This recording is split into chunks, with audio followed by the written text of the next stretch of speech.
മുഖം കൊണ്ട് നടന്നാലും ആരാധ്യനായി ലോകമറിഞ്ഞാലും നിർഭയനായി നീ ജീവിതം നയിച്ചാലും നിർഭയനായി നീ ജീവിതം നയിച്ചാലും നിഷ്ഫലമേ.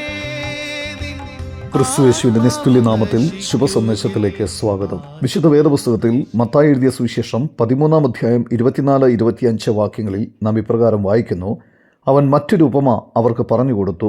സ്വർഗരാജ്യം ഒരു മനുഷ്യൻ തൻ്റെ നിലത്ത് നല്ല വിത്ത് വിതച്ചതിനോട് സദൃശ്യമാകുന്നു. മനുഷ്യർ ഉറങ്ങുമ്പോൾ അവൻ്റെ ശത്രു വന്ന് ഗോതമ്പിൻ്റെ ഇടയിൽ കള വിതച്ച് പോയി കളഞ്ഞു.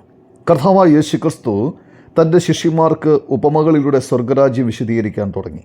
കർത്താവായ യേശുക്രിസ്തു വെളിപ്പെടുത്തിയ സ്വർഗരാജ്യത്തെക്കുറിച്ചുള്ള ചില സത്യങ്ങളിൽ രണ്ടാമത്തേതാണിത്. സ്വർഗരാജ്യം അതിൻ്റെ രാജാവിൻ്റെ വ്യക്തിത്വത്തിൽ പ്രകടമാണ്. യേശുക്രിസ്തുവിൻ്റെ ജന്മസമയത്ത് കിഴക്ക് നിന്നും വിദ്വാൻമാർ അവനെ ആരാധിക്കാൻ വന്നു. യെരുശലേമിലേക്കുള്ള തൻ്റെ പ്രവേശന സമയത്ത് ജനം യേശുവിനെ തങ്ങളുടെ രാജാവായി കാണുകയും വൃക്ഷങ്ങളിൽ നിന്ന് കൊമ്പ് വെട്ടി വഴിയിൽ വിതറുകയും ചെയ്തു. ഹോശന എന്ന ആർത്ത് ദൈവത്തെ പുകഴ്ത്തിക്കൊണ്ട് യേശുവിനെ സ്വാഗതം ചെയ്തു. പീലാത്തോസ് യേശുവിനോട്, നീ യഹൂദന്മാരുടെ രാജാവാണോ എന്ന് ചോദിച്ചതിന് യേശു പറഞ്ഞു, എൻ്റെ രാജ്യം ഐഹികമല്ല എന്ന്. ക്രിസ്തുവിൻ്റെ രാജ്യം സ്വർഗരാജ്യമാണ്. സർവ്വമാനവരാശിയെയും പാപത്തിൽ നിന്ന് വീണ്ടെടുക്കുവാൻ യേശുക്രിസ്തു ഈ ഭൂമിയിൽ മനുഷ്യാവതാരം ചെയ്തു. നമ്മുടെ പാപത്തിന് പരിഹാരമായി ക്രൂശിൽ മരിച്ചു. 3-ാം ദിവസം മരിച്ചവരുടെ ഇടയിൽ നിന്നും ഉയർത്തെഴുന്നേറ്റു. യേശുക്രിസ്തുവിൽ വിശ്വസിച്ച് പാപം ക്ഷമിക്കപ്പെട്ട് ദൈവവേദലായിത്തീരുവാൻ ദൈവം നിങ്ങളെ സഹായിക്കട്ടെ. അങ്ങനെ നിങ്ങൾക്കും സ്വർഗരാജ്യത്തിൽ പ്രവേശിക്കാം.